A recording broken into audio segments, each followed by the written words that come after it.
हाँ तो बच्चों, इलेक्ट्रोस्टैटिक सीरीज का एक और क्वेश्चन, आज का क्वेश्चन नंबर 22। आइए जरा पहले क्वेश्चन को समझते हैं। क्वेश्चन क्या कहता है? कहता भाई एक फिगर दी हुई है, the electric field lines on the right have twice as much separation as that on the left. जैसे डायग्राम से आप देख पा रहे होगे कि इस तरफ इलेक्ट्रिक फील्ड लाइन पास पास है और इस तरफ इलेक्ट्रिक फील्ड लाइंस दूर दूर हैं। तो ये कहता है कि यहां का जो सेपरेशन है वो यहां के सेपरेशन के मुकाबले डबल है, ये दिया हुआ है।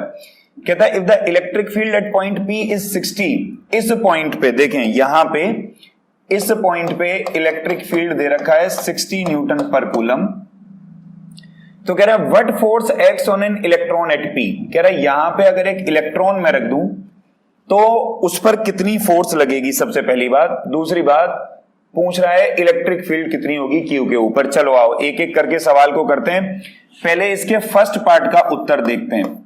तो फर्स्ट पार्ट में हमको क्या दिया हुआ है कि P पॉइंट पे इलेक्ट्रिक फील्ड हमको दे रखी है 60 न्यूटन पर कूलम, और कहता है कि अगर मैं यहां पे एक इलेक्ट्रॉन रख दूं तो कह रहा है इस पे कितनी फोर्स लगेगी। देखो किसी भी फील्ड में इलेक्ट्रिक फोर्स का जो फॉर्मूला होता है बेटा वो होता है QE।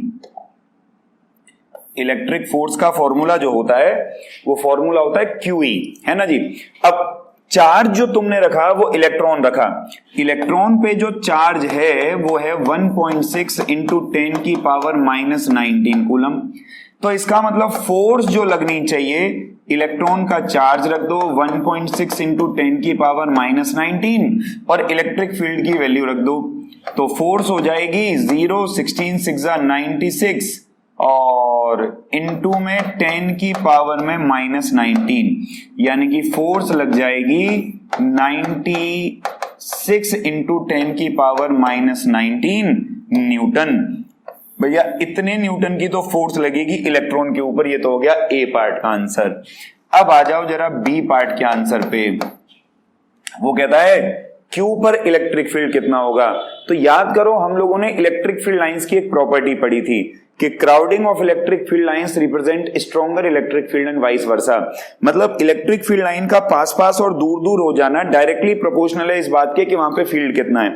अब देखो क्वेश्चन में तुमको जानकारी क्या दी गई है, तुमको ये जानकारी दी गई है कि जो इलेक्ट्रिक फील्ड लाइंस हैं राइट में उनका सेपरेशन डबल है, यानी कि ये डबल दूर दूर है। ये वाली इलेक्ट्रिक फील्ड लाइन डबल दूर दूर है इस वाली इलेक्ट्रिक फील्ड लाइन से। मतलब क्या हुआ कि जो इलेक्ट्रिक फील्ड होना चाहिए क्यू पे, क्योंकि यहां दूर दूर है तो इलेक्ट्रिक फील्ड कम होगा और इनका एग्जैक्टली डबल है। तो इसका मतलब क्यू का जो इलेक्ट्रिक फील्ड है वो पी के इलेक्ट्रिक फील्ड के आधा होना चाहिए। क्यू का जो इलेक्ट्रिक फील्ड है वो पी के इलेक्ट्रिक फील्ड के आधा होना चाहिए। तो आधा होगा तो पी पर इलेक्ट्रिक फील्ड है 60 डिवाइड बाय 2, तो आंसर जो आएगा वो हम लोग का क्या निकल आएगा जी, 30 न्यूटन पर कूलम। क्या निकल आएगा? अगर मान लो वो ये कह देता कि यहां पे भाई इसके मुकाबले और पास पास है तो यहां पे इलेक्ट्रिक फील्ड बढ़ जाता, लेकिन क्योंकि दूर दूर है तो इलेक्ट्रिक फील्ड घटा। एग्जैक्टली आधा क्यों घटा?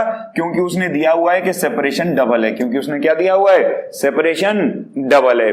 उम्मीद है ये क्वेश्चन तुम लोग को समझ में आ गया होगा।